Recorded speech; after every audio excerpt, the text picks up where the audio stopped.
says this in Proverbs 18:21, the tongue has the power of life and death. Those who love it will eat its fruit. Or another way of saying that end-bit is whichever of those you love, you'll have the fruit. If you use your words for life, fruit of life will grow. And if you use words for death, as in my dad's story, those reckless words also have got a life of their own. And the starting point for thinking about the power in our words is to reflect on God himself and the power in God's words. So, right back in the beginning of the Bible, in Genesis 1, it's the most extraordinary chapter that teaches us that God spoke all of creation into existence with the words from his mouth. There's nothing, and he created something. It's an astonishing chapter, partially because it's so short and the breadth of all that it talks about. But through the words of his mouth, he creates the mighty lion, the buffalo, the giraffe, the fish eagle, the shongololo. There's this one verse in Genesis 1, it says he also made the stars. It's a phrase about that long. A little while back, I Googled how many stars are there in the universe, and the number was 7 times 10 to the 22. 76 trillion, I think, is the problem. 70,000 million stars. That's just a lot of stars. And with just the words of his mouth, 70,000 million stars come into existence. The words from God's mouth carry power, and we are made in his image. Not to create stars with our mouth out there, but the power of life and death, Proverbs says, is in our words. There's another verse about God's words that is just a favorite verse of mine, and it comes from Matthew chapter 3. It happens when Jesus, the Son, is being baptized, and as he comes up out of the water, he hears God's voice audibly from heaven, the Father's voice over his life. And it says, a voice from heaven said, "This is my Son, whom I love. With him I am well pleased." The words of God creating identity, this is my Son. Words of love, and with him I'm well pleased, words of acceptance. And those are words that God wants to speak of every one of his sons. This was part of the change that happened in my dad's life. From his earthly dad, he didn't get much. His dad was a nice man, but quiet. My grandmother, she ran the family. Strong lady. Thank God for her. But my dad figured out that there was a loud voice, a louder voice in his life than all the other voices. That was the voice of the Father. The voices on earth were saying, "Andrew, you're the black sheep of the family." But the voice from heaven was saying, "This is my Son, whom I love. With him I'm well pleased." Identity, love, and acceptance. And as that grew in his heart, that was the language that he gave out to us. I'm the oldest of 5 children. And all 5 of us can testify to how my dad just heaped words of love, of identity, and acceptance over our lives. I'd like to ask this question: what is the Bible grid for our words? It says the words have the power of life and death, and there are a number of verses in the Bible that speak about our words, but I'd like to pick up 3 ideas on what our words should be like. This should be the lens that we use to look at our own words. First of all, our words should be gracious. Our words should be gracious. In Proverbs 16, verse 24, it says, "Gracious words are a honeycomb, sweet to the soul and healing to the bones." Gracious words are a honeycomb, sweet to the soul and healing to the bones. The opposite, I guess we could say, of gracious words are harsh words. Now, this really challenges me because I can think of many times when out of frustration or just not taking time to think, I've spoken harsh words instead of gracious words. Listen to this amazing verse in Colossians 4. This is the Message paraphrase. He says this: "Be gracious in your speech. The goal is to bring out the best in others in a conversation, not to put them down, not to cut them out."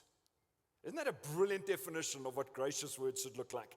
The goal is to bring out the best in others in a conversation, not put them down, not cut them out. When I was 18, 19, and had recently got my license back then, my dad kindly let me drive one of his, well, there were two cars there, one of my dad's, one of my mom's, and I got to drive whichever one they allowed me to. So I have this car accident the one day. I was adjusting the volume on the radio, and I didn't look up in time to see that the robot had gone red, and the three cars in front were stopping, and I plowed into the back of the Mercedes that was in front of me, and that car rolled into the car in front of it, and just kind of bumper damage. But my dad, as a good father should do, had a serious conversation with me, like, this is dangerous stuff, learning how to drive. People's lives are at stake. Whatever my life savings were at that time, a little bit of money, that all went to pay the excess for that claim. And I was quite shook up, and I was determined I'm going to drive better. And a few months later go by, and I have a random car accident. But I'm so upset with myself. The car still drove. It was a little bit of a fender bender. And it was actually early in the morning, so I made it back home, and the whole family was sitting around having breakfast. Now, in my mind, I'm thinking to myself, my dad had I guess a 6 out of 10 serious conversation with me the first accident. I'm in for an 11 out of 10 conversation now. But I know I've messed up. And so I'm mad with myself, and I kicked the door open, not proud of that. Dad says, what's wrong? I say, I crashed the car again. Threw the keys down, went off to my room, now waiting. What's Dad going to say? And those were a long 10 minutes. My dad finished breakfast just to give himself some time to think. And he came in and he opened the door. And he could see now this serious remorse that I was in. And he said, my boy, are you hurt? I said, no, not at all. He said, it's just a car.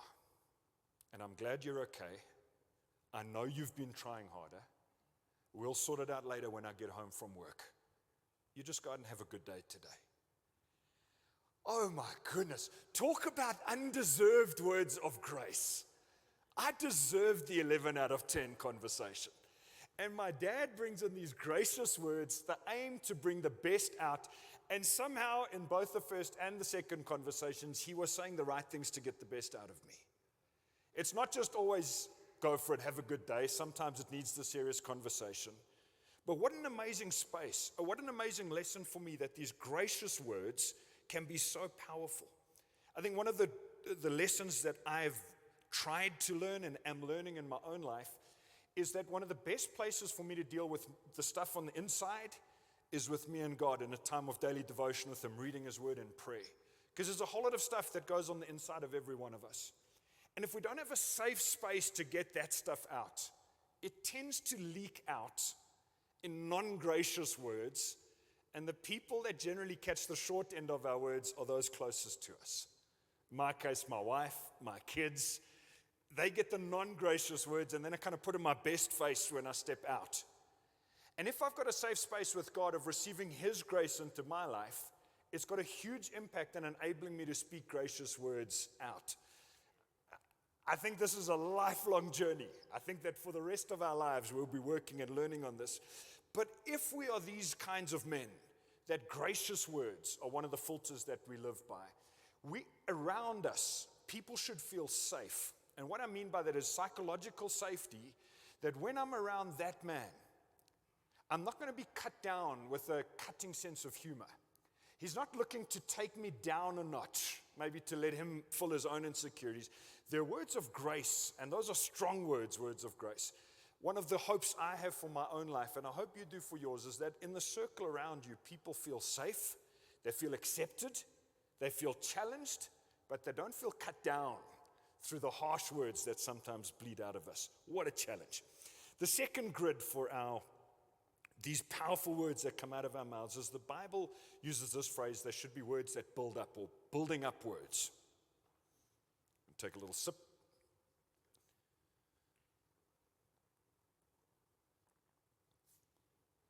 Listen to this amazing verse in Ephesians 4. It says, do not let any unwholesome talk come out of your mouths. Whew. That's a tough verse. Yep. And this is the where I take my point from. He says, but only what is helpful for building others up, according to their needs, that it may benefit those who listen. I'm reading this. The words that come out of your mouth, Steve, should be words that help build others up according to what they need, that it can benefit those who listen. It's quite an interesting phrase in the Greek there for building up. And do you have that picture of that building site? So the phrase that's referred to there in the Greek literally refers to a construction site, a building being built, similar to how we'd use it in English. And so the picture I have when I read this is that our words and our sentences, it's unlikely that one word we speak is going to have this like eternal impact on somebody. But when we are careful with our words, it's like putting another brick in the building site of that person's life. And our lives are much more complex and much more grand than a little double-story building like that. But we can contribute to be putting the bricks in other people's lives, words of encouragement, words that build others up. And this can become and should become part of our habit and how we live. Sadly, for many of us, guys, it's like learning a brand new language. I went to an all-boys high school. I started there as a boarder. It was not good for me in this sense of this Bible idea of building others up. In many ways, like being a boarding school at a boys-only school, if I look back, it was like a pack of wild dogs that picked on anything that was weak. I remember some of the teachers joking. The skinniest guy in our class, he were really, not much muscle mass on him. And our physical education teacher picked on this guy every single lesson, nicknamed him Muscles. Everybody else in the class, of course, laughing at Muscles. And guess number one feeling, I'm grateful that teacher didn't pick on me. But then the words that come out of our mouths, I'm speaking about if I look back on me as a teenager, were generally not words that built anybody up. Often words that took bricks out of the wall. And so part of my coping mechanism was humor. If I could be quick enough with my tongue and my wit, I could make other people laugh at someone's expense, and they would draw attention away from me. Insecurity-based humor that pulls someone down a notch is the exact opposite of this verse. And I've needed to ask for God's help to rewire my brain. I still have some funny things that could jump into my mind. The aim is don't say them. Keep those things inside and bring out the words that build up other people. Another way of putting this is to call out the good we see in other people without flattery, to call out the good. Remark on one thing.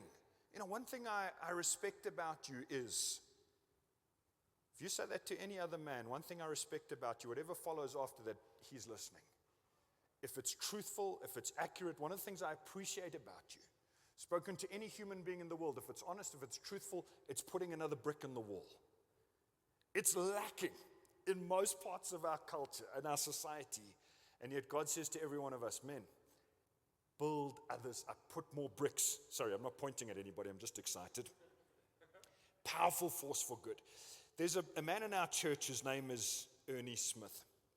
Ernie is 85 years old. And he served as an elder on our team before I came to City Hill, and then with me, kind of retired off eldership, but I stayed very involved. And every single Sunday at our 9:30 service, Ernie's there. In fact, he leads our Golden Warriors ministry.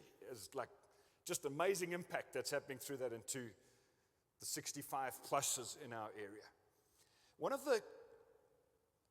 Before I tell you about it, he got radically saved when he was in his 40s. An Irishman moved here from Ireland, was an alcoholic. His wife was a Christ follower, prayed for him, despaired over Ernie's drinking. Our church is about 40 years old, And a few months after the church started, Ernie somehow agreed to come to meeting, and sitting there at the back, put his faith in Christ. One of the most amazing things about him, he's 85 years old. I'm just about half his age, 47.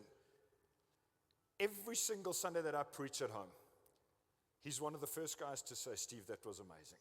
Or if I see him during the week, he sometimes pops in the office, "Steve, you mamba, that message yesterday." Even if I've preached an absolute lemon, Ernie is just, he's not flattering, but he's always a wind in your sails guy. I know if I talk to Ernie, I'm going to be encouraged. Because he has worked on putting bricks in the wall of other people's lives. When our boys were born, they're now 20 and 18. One of the things that I wanted to copy from my dad is speak words of life over them. And I must have said thousands and thousands of times to the two of them, "My boy, you're a champ." As a little guy, they were just, "You're a champ." Last year, my second son was in matric. And when I dropped him off at school, I had this joke. Now, because he's much bigger, I would just joke with him and I'd say, "My boy, I just want you to remember one thing today, is you're a champ." Now, that's something he's heard his whole life. And then I would just follow it up by saying, "If anybody today asks you, you can tell them, 'Yes, I'm a champ because my daddy said so.'" And he would laugh, "Oh, Dad, yeah." But one of the things that our brains need is brainwashing with encouragement. You can't say it too much.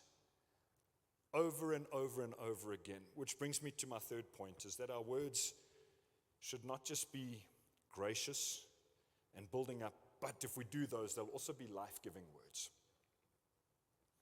Remember our starting point.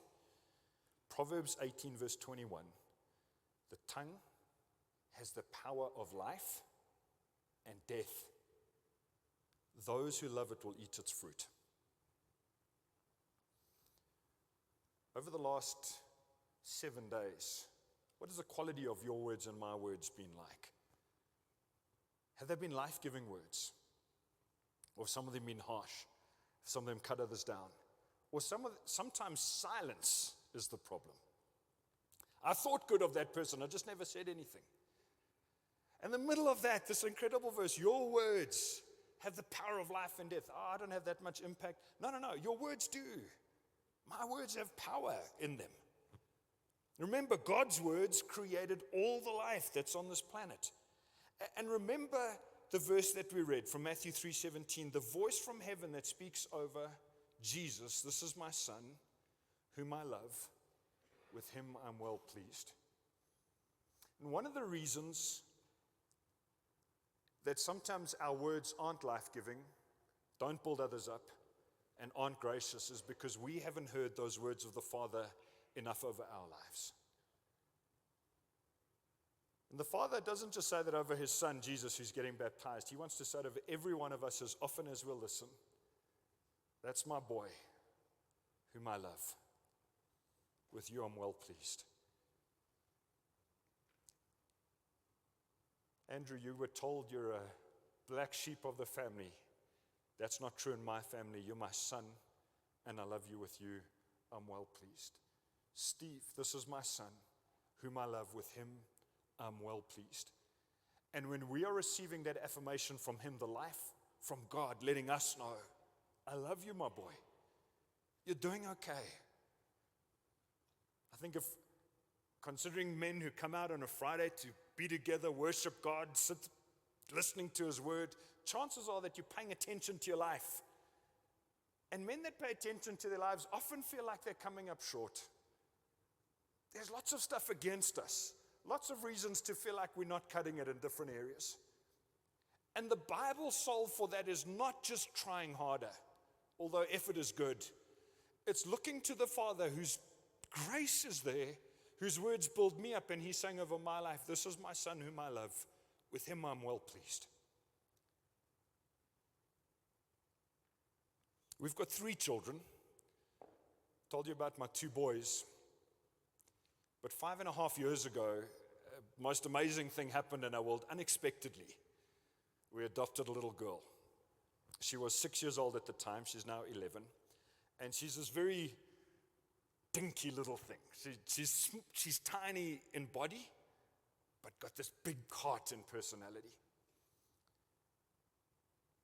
And it's quite sweet to hear her talk about the day I joined the family. It sounds a bit like a mafia, but that's her. She's got a clear recollection of her first night, the first day with us.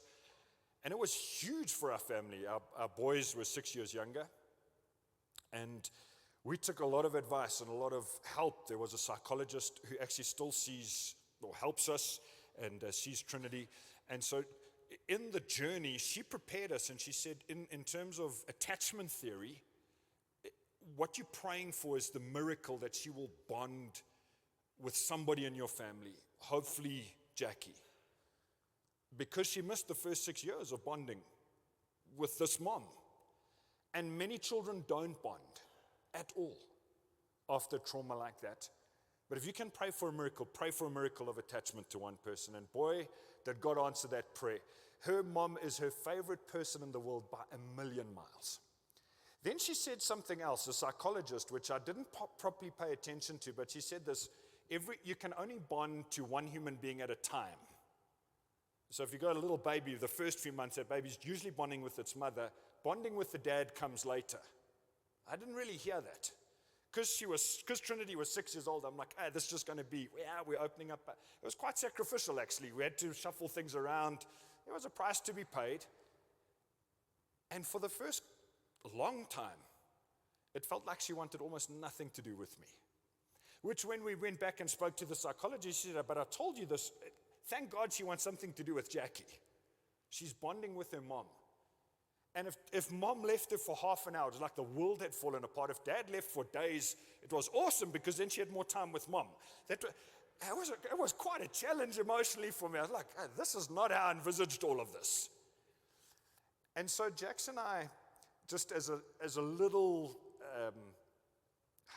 strategy, decided from very early on I would do bedtime every night with her. Bedtime prayers. And she didn't like that back then. Why can't mom put me to bed? Mom would say, no, Dad, this is Dad's job. But I don't want it to be his job. Okay, come, we're going. And somewhere in those first couple of weeks, I had this idea in my head, is that I was going to start a tradition with her, that every night for bedtime, we were going to say special words. So I just made them up. And I said to her, okay, we're going to do special words now. What's that? Okay, you need to listen carefully. So I think you are special.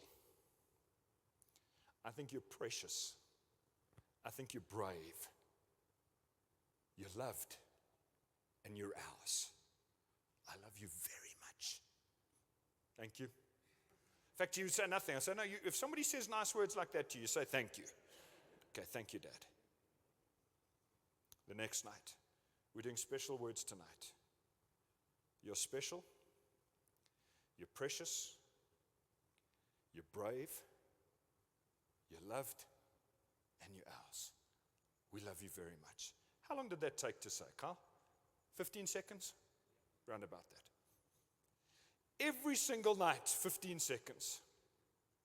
You're special, you're precious, you're brave, you're loved, you're ours. Over and over, just like a little bit slower, but each night. And then one night, I just decide I'm joking around it, so I mix it up and I go back to front. You're ours, you're loved, you're brave, you're precious. Dad, no, that's not the right way. It has to be in the right order. You've got to start with special. And we do it. The next, a few weeks later, I joke around and I say, my girl, you are beautiful. You are amazing.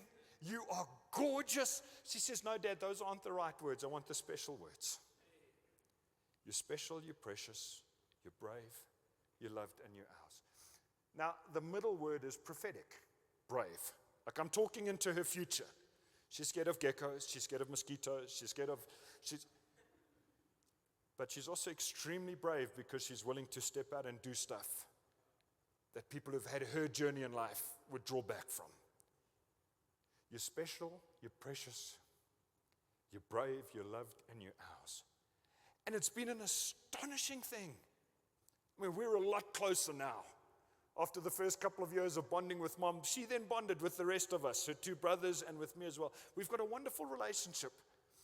And I don't know at which point she will now say to me, I'm old enough now, I don't need special words, but she's going to get them for a long time, as long as I can.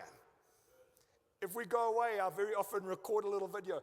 My girl, here are the special words for tonight. You're special, you're precious, you're brave, you're loved, and you're ours. An incredible thing, 15 seconds a day. And those words have become life. And they're her words. I didn't used to say that to the boys. I spoke differently to them. But those words have got on the inside of her. And she is starting to believe that she is precious, and that she's special, and that she's brave, and she's loved, and she's ours. We've still got the adolescent journey ahead of us. I'm seeing some of you dads have raised daughters that are older than that. We need advice. We're open. We're willing. But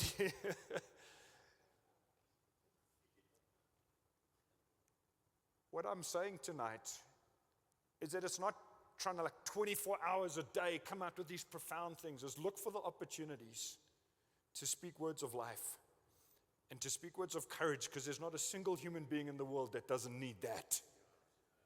And whether it's kids, or whether it's our spouse, or whether it's our parents, or whether it's people around us, people at work.